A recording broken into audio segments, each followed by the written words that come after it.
جاسوس کیست؟ 3 نفر فیلمو میدونن، 1 نفر نمیدونه. از حسام میپرسم نظر راجع به رابطه عاشقانه مین کرکتر با دوست دخترش چی بود؟ ببین من خودم واقعیت اصلا خوشم نیومد از اون ارتباطات. ارتباطشون خوشت نیومد. ارتباطی هم نبود فکر کنم. داش مان سیاه یا قرمز؟ معلومه دیگه سیاه. قربونت تو برم. شخصیت اصلی مهربونه. خیلی عوضیه. فیلم عاشقانه بود دیگه، درست میگم؟ نه.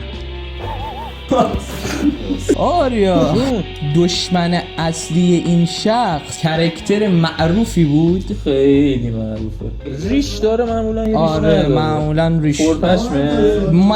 مثل خودت داداش. آدم فضایی این فیلمو دوست داشتی؟ آدم فضایی تو فیلم آدم فضایی تو فیلم نبود. حل رای گیری بکنیم. بود 3 آدم فضایی بود. 2 1 حسام. منم میگم حسامه. باشه حسام. ونوم بود.